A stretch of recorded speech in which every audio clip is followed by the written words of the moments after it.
भावना and आप देख रहे हैं funk style TV. Today I am here to share some tips and tricks about how to choose right shade of foundation. So here we go.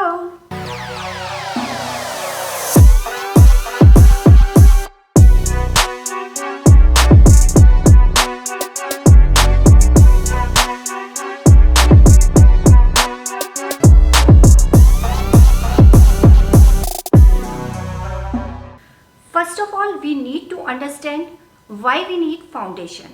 We need foundation to cover up any kind of spots, pimple spots, unevenness. जैसा कि आप लोगों ने देखा होगा कि सभी लोगों का फेस का जो स्किन होता है वो इवन नहीं होता है। किसी का फोरहेड डार्क रहता है, किसी को लिप्स के पास में यहाँ पर ब्लैक डार्कनेस रहता है। तो फाउंडेशन क्या करता है कि उसको इवन बना देता है, इसलिए हम फाउंडेशन का यूज़ करते हैं। अभी हम बात करेंगे फाउंडेशन के टाइप्स के बारे में। तो मार्केट में जो फाउंडेशन अवेलेबल है वो है लिक्विड फॉर्म में, क्रीम फॉर्म में और स्टिक एंड पाउडर बेस। कौन सा फाउंडेशन कौन से स्किन पर चलता है?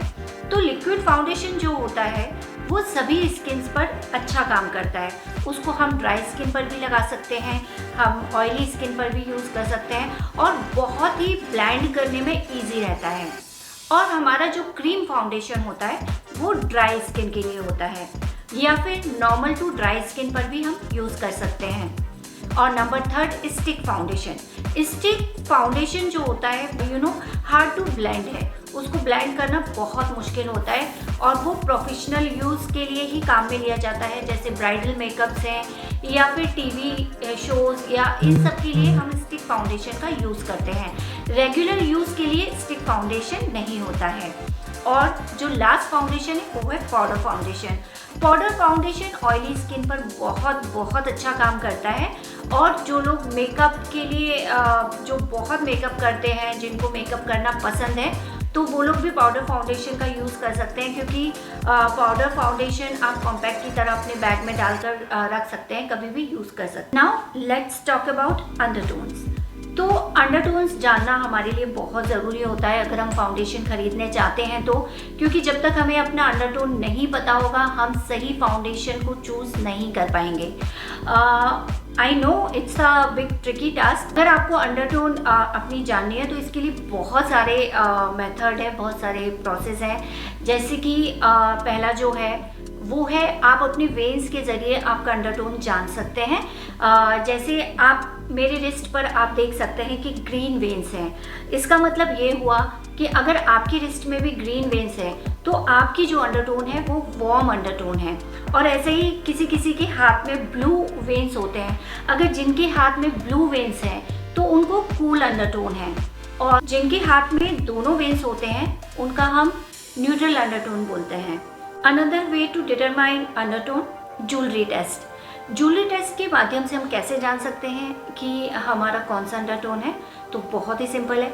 अगर आप गोल्ड ज्वेलरी पहनते हैं ज़्यादा तो आपकी वार्म अंडरटोन है। अगर आप सिल्वर ज्वेलरी आपके ऊपर अच्छी लगती है और आप सिल्वर ज्वेलरी ज़्यादा पसंद करते हैं तो मतलब आपकी कूल अंडरटोन है। और अगर आप दोनों ज्वेलरी पहनते हैं, गोल्ड एंड सिल्वर, तो न्यूट्रल अंडरटोन है। तीसरा जो तरीका है वो मैं आपको बताऊंगी, बर्न टेस्ट। बर्न टेस्ट क्या होता है कि अगर आप टैन इजीली हो जाते हैं लेकिन आप बर्न नहीं होते तो इसका मतलब होता है कि आप वार्म अंडरटोन है, ठीक है। और अगर आप बर्न इजीली होते हैं लेकिन टैन नहीं होते, इसका मतलब आप कूल अंडरटोन है। और अगर हमारे पास एक और तरीका है जानने का, वो है हम ड्रेस के ज़रिए भी कलर के ज़रिए भी अपनी अंडरटोन पहचान सकते हैं। वो हम कैसे पहचान सकते हैं कि अगर आप ब्लैक ड्रेस ज़्यादा पसंद करते हैं, ब्लैक ड्रेस आप ज़्यादा पहनते हैं तो आप वार्म अंडरटोन है। अगर आप वाइट ड्रेस ज़्यादा पहनते हैं तो आप कूल अंडरटोन है। अगर आप दोनों ही कलर ज़्यादा पहनते हैं तो न्यूट्रल अंडरटोन है। तो ये तरीका है अपने अंडरटोन को पहचानने का। अंडरटोन के अलावा और जब हमें खरीदनी है तो हमें फाउंडेशन के नेम पर भी कॉन्सेंट्रेट करने की ज़रूरत होती है। तो अगर फाउंडेशन का नेम स्टार्ट होता है आइवरी से तो इसका मतलब है आइवरी फाउंडेशंस जो होते हैं वो कूल अंडरटोन के लिए होते हैं, और जिन फाउंडेशन का नेम स्टार्ट होता है चेस्टनट से या कैरेमल से तो वो फाउंडेशन जो होते हैं वार्म अंडरटोन के लिए होते हैं। आई होप गाइज ये वीडियो आपको हेल्पफुल रहेगा फाउंडेशन चूज़ करने में।